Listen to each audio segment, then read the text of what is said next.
আসসালামু আলাইকুম। আজকের টপিক হচ্ছে গুগল অ্যাডস অকশন। এটা আসলে একটু lengthy topic.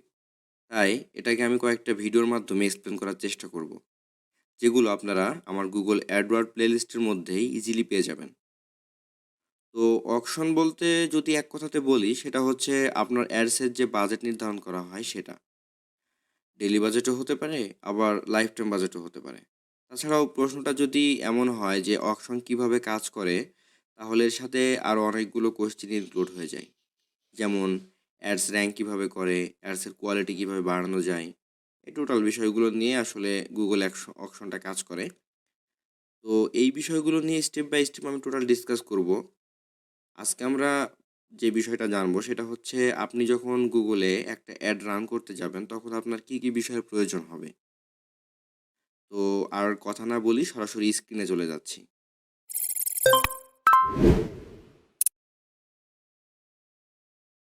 How Google ads auction work. এই টিউটোরিয়ালের এটা প্রথম পর্ব বা পার্ট 1 যেটাই বলেন না কেন। তো আমরা যদি আমাদের আজকে টপিক অনুযায়ী দেখতে যাই যে আমাদের একটি গুগলে অ্যাড দিতে গেলে কি, কি প্রয়োজন হবে।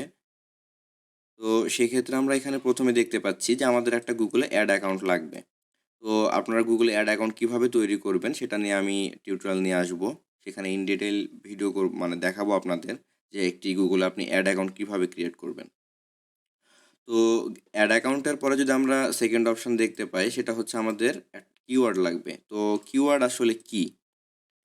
কিওয়ার্ড আসলে আপনি গুগলে বা যে কোনো সার্চ ইঞ্জিনে যেয়ে আপনার মনের ভাব যেভাবে প্রকাশ করেন না কেন যে কোনো ওয়ার্ডের মাধ্যমে সেটা হচ্ছে আসলে কিওয়ার্ড। তো কিওয়ার্ড কেমন টাইপের হইতে পারে? সাপোজ আমি যদি এখানে সার্চ করি, আমার সাপোজ হোস্টিং লাগবে বা যে কোনো কিছু আমার টি-শার্ট লাগবে। T-shirt price in BD. এখানে সার্চ করার পরে এই যে রেজাল্টগুলো চলে আসে যে টি-শার্ট আমার সামনে শো করছে এখানে। তো এই যে আমি এখানে যে কিওয়ার্ডটা লিখে সার্চ দিলাম এটাই হচ্ছে কিওয়ার্ড। কিওয়ার্ড যে শুধুমাত্র একটা ওয়ার্ড হবে বিষয়টা এরকম না। কিওয়ার্ড একটা পুরো সেন্টেন্সও হইতে পারে। একাধিক কিওয়ার্ড একাধিক ওয়ার্ডের সমন্বয়েও কিওয়ার্ড তৈরি হয়। তো এটা হলো কিওয়ার্ড। এছাড়াও আমি কিওয়ার্ড নিয়ে ইন ডিটেইল ভিডিও নিয়ে আসবো। আপনি কিওয়ার্ড কোথায় পাবেন, কিভাবে কিওয়ার্ড দিবেন, এভরিথিং। তো কিওয়ার্ডের পরে যদি আমরা এখানে দেখি যে আমাদের কি লাগবে, তো আমাদের একটা ওয়েবসাইট লাগবে। তো গুগলে যখন অ্যাড দিতে যাবেন আপনার ওয়েবসাইট মাস্ট। আমরা তো সচরাচর জানি যে ওয়েবসাইট কি হয়। তো এটা ভেঙে বোঝানোর কিছু নাই। তো তারপরে যেটা দেখছি আমরা এখানে যে আমাদের একটা গুগলে অ্যাড দিতে গেলে হেডলাইন লাগবে। তো এখন প্রশ্ন আসতে পারে যে হেডলাইন কোনগুলো? তো হেডলাইন যদি আমরা আপনাকে দেখাই, একটু ভালো করে যদি দেখাতে চাই তাহলে ওয়েব হোস্টিং। এই যে সার্চ করলাম আমার এখানে সার্চ রেজাল্ট আসলো। তো এখানে আপনাদেরকে একটু মার্ক করে দেখায় যে এখানে হেডলাইন কোনটা। ফার্স্টে আছে আমাদের এই যে উপরে অ্যাড লেখা। অ্যাড মানে তো গুগল অ্যাড। আমরা বিগত ভিডিওতে বলেছি আপনাদের। এই যে এখানে যে আ HTTPS যে ওয়েবসাইটের লিঙ্কটা দেওয়া আছে এটা হচ্ছে ওয়েবসাইট। তারপরে তার নিচে যে 9 বেস্ট ওয়েব হোস্টিং ক্যাম্পেইনস এই যে লেখাটা আছে এটা হচ্ছে আপনার অ্যাডসের হেডলাইন। এটা হচ্ছে হেডলাইন। আপনাকে গুগলে অ্যাড রান করতে হলে আপনার একটা হেডলাইন থাকতে হবে, হেডলাইন দিতে হবে। তারপরে কি আসছে ডেসক্রিপশন। তো ডেসক্রিপশন কোনগুলো? ডেসক্রিপশন হচ্ছে ডেসক্রিপশন হচ্ছে এই যে নিচের লেখাগুলো আছে ছোট, ছোট লেখা, এই যে এই লেখাগুলা এগুলাই হচ্ছে ডেসক্রিপশন। এই লেখাগুলো আপনাকে অ্যাডের মধ্যে অ্যাড রান করতে হলে আপনার অ্যাডটাকে যদি গুগলে সার্চ রেজাল্টে এরকম শো করতে চান তাহলে আপনাকে অবশ্যই এইভাবে সেমভাবে দিতে হবে। আপনাকে এভাবে আপনার ডেসক্রিপশন দিতে হবে। তো ডেসক্রিপশনের পরে যদি আমরা দেখি এখানে কি লাগবে, ডেসক্রিপশন পরে বলছে এখানে রিলেভেন্ট কিওয়ার্ড লাগবে। তো রিলেভেন্ট কিওয়ার্ড কোনগুলো? আমি তো বললাম আপনাদের যে কিওয়ার্ড কোনগুলো। আমরা গুগলে যাওয়ার পরে কোনো কিছু খোঁজার জন্য হোক বা মনের ভাব যে কোনো কিছুর জন্য যে সার্চ করি, যে কোনো ওয়ার্ড বা সেন্টেন্স দিয়ে সার্চ করি সেটা হচ্ছে আসলে কিওয়ার্ড। তো এই কিওয়ার্ডটা রিলেভেন্ট কিওয়ার্ড কোনটা? রিলেভেন্ট কিওয়ার্ড সেটা যেই কিওয়ার্ডটা আপনার এই যে হেডলাইনের মধ্যে থাকবে, তারপরে আপনার ডেসক্রিপশনের মধ্যে থাকবে, ইভেন সব জায়গায়। আমরা যদি একটু এটা ঘুরে আসি ওয়েবসাইটটা থেকে দেখা যায় হয়তো মানে ওয়েবসাইটের মধ্যে ওয়েব হোস্টিং লেখা আছে। আমরা সাপোজ ধরে নিই যে আমাদের রিলেভেন্ট কিওয়ার্ড ওয়েব হোস্টিং। এখন দেখেন ওয়েব হোস্টিং এখানে আছে। আমরা আবার আপনাকে মার্ক করে দিই।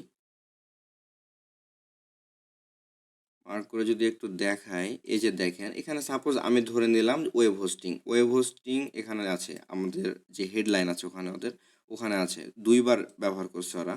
তারপরে যে ডেসক্রিপশনে আছে ওয়েব হোস্টিং কতবার দিয়েছে, ওয়েব হোস্টিং আছে। ইভেন ওদের যে এক্সটেনশন নিয়ে একটু পরেই বলবো, এক্সটেনশনেও কিন্তু ওয়েব হোস্টিং দেয়া আছে। তো এভরিথিং সব জায়গায় আমরা যদি এই যে ওদের ওয়েবসাইটে যাই, এই যে দেখছি এখানে ওয়েব হোস্টিং লেখাটা আছে।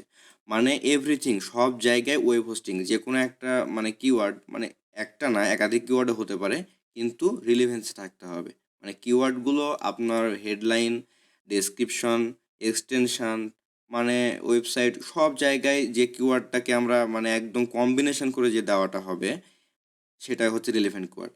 এই যে আমাদের সার্চ রেজাল্টে যে এই অ্যাডটাই প্রথমে আসছে, কেন আসছে? এমনি এমনি তো আসে নাই। এর পিছনে কারণ আছে। তো এইটাই এক্সপ্লেন করব আমরা গুগল অকশনের মাধ্যমে। তো এটা গেল গুগলের ডেসক্রিপশন, রিলেভেন্ট কিওয়ার্ড সরি। তারপরে আছে অ্যাডস এক্সটেনশন। অ্যাডস এক্সটেনশন তো বললাম। অ্যাডস এক্সটেনশন কোনগুলা?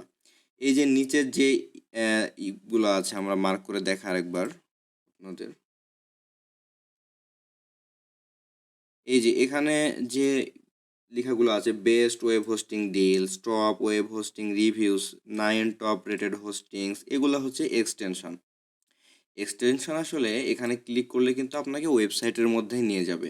আপনার ওয়েবসাইটের মধ্যে এই যে দেখছেন এই যে এই ক্যাটাগরিগুলো আছে, ক্যাটাগরিগুলো এই সামনে দিয়ে দিয়েছে যাতে ওয়েবসাইটে না যেয়ে আপনি এখান থেকে ডাইরেক্ট ক্লিক করে চলে যেতে পারেন। আপনার অ্যাডসের রেজাল্ট ভালো হওয়ার জন্য এই সব কিছু কিন্তু করতে হবে আপনাকে। তো তারপরে যদি দেখি যে আর কি লাগবে, পেমেন্ট মেথড বা কার্ড। তো পেমেন্ট মেথড বা কার্ড, আপনাকে তো গুগল ফ্রিতে অ্যাড কখনোই রান করতে দিবে না। গুগলে সবসময় পেইড অ্যাড রান হয়। তো আপনাকে অবশ্যই আপনার একটা পেমেন্ট মেথড থাকতে হবে, বা master card, visa card, PayPal যাই হোক, আপনার একটা পেমেন্ট মেথড থাকতে হবে। তাছাড়া আপনি গুগলে অ্যাড রান করতে পারবেন না। তারপরে কি লাগবে? টেক্সট বা ইমেজ লাগবে। তো আমরা তো আপনাদের এর আগে বলেছি ভিডিওতে যে অ্যাড রান করতে ইমেজ দিয়েও টেক্সট অ্যাড হয়, বিভিন্ন ওয়েবসাইটে যে ইমেজ অ্যাডগুলো থাকে, ডিসপ্লে অ্যাড, সেগুলো। আচ্ছা, তাছাড়া যে টেক্সটগুলো, এই যে টেক্সট অ্যাডে যেগুলোই টেক্সট অ্যাড, টেক্সটের মাধ্যমে এই যে অ্যাডগুলো রান করা হয়। তো এই টেক্সট অ্যাড আর হচ্ছে ইমেজ অ্যাড, এখন আপনি যখন করতে যাবেন, যদি আপনি নিজের জন্য অ্যাড রান করেন তো আপনার এগুলো লাগবে। এখন আপনি যদি বাইরে কোনো ক্লায়েন্টের জন্য কাজ করতে যান, তাহলে এগুলো সব কিছুই কিন্তু আপনাকে ম্যানেজ করতে হবে। আপনাকে গুগল অ্যাডসটা, হয়তো গুগল অ্যাডসের অ্যাক্সেসটা আপনি ক্লায়েন্টের কাছ থেকে নিতে পারবেন, অথবা আপনার গুগল অ্যাডস দিয়েও আপনি রান করে দিতে পারেন। কিওয়ার্ড আপনাকে রিসার্চ করতে হবে। ওয়েবসাইটটা শুধুমাত্র আপনাকে ক্লায়েন্ট দিবে। হেডলাইন, ডেসক্রিপশন এগুলো কিছুই আপনাকে ক্লায়েন্ট দিবে না। রিলেভেন্ট কিওয়ার্ড এগুলো সব কিছু আপনাকে করতে হবে। পেমেন্ট মেথড যেটা থাকবে এটা আপনাকে আপনার ক্লায়েন্ট দিবে। টেক্সট তো দিবে না। ইমেজ হয়তো কখনো দিবে, কখনো দিতে পারে না। না দিলে আপনাকে ওই ম্যানেজ করতে হবে।